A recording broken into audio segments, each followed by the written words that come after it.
અમરેલી જિલ્લાના police constable વિરુદ્ધ આરોપ લાગ્યો છે, જે અંગે પોલીસ સ્ટેશનમાં ફરિયાદ નોંધવામાં આવી કોન્સ્ટેબલ સંજય કલસરિયા વિરુદ્ધ, જ્યાં સુરતના ગોડાદરા પોલીસ સ્ટેશનમાં ફરિયાદ નોંધાઈ। ગોડાદરા વિસ્તારમાં રહેતા શિક્ષક બાબુભાઈ ધણગણને સોશિયલ મીડિયા ઉપર ઉદ્ધતાઈ ભર્યા શબ્દોનો પ્રયોગ કરવાનો, વિડીયો અને ઓડિયો કોલ કરીને વારંવાર પરેશાન કરવાનો આરોપ લગાવ્યો।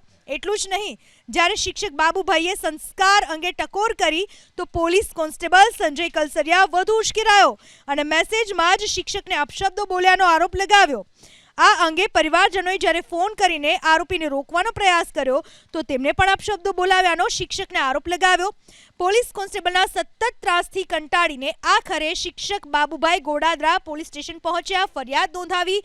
પોલીસે સાયબર ક્રાઇમ અને આઈપીસીની કલમ હેઠળ ગુનો નોંધી આરોપી પોલીસ કોન્સ્ટેબલ વિરુદ્ધ તપાસ હાથ ધરી।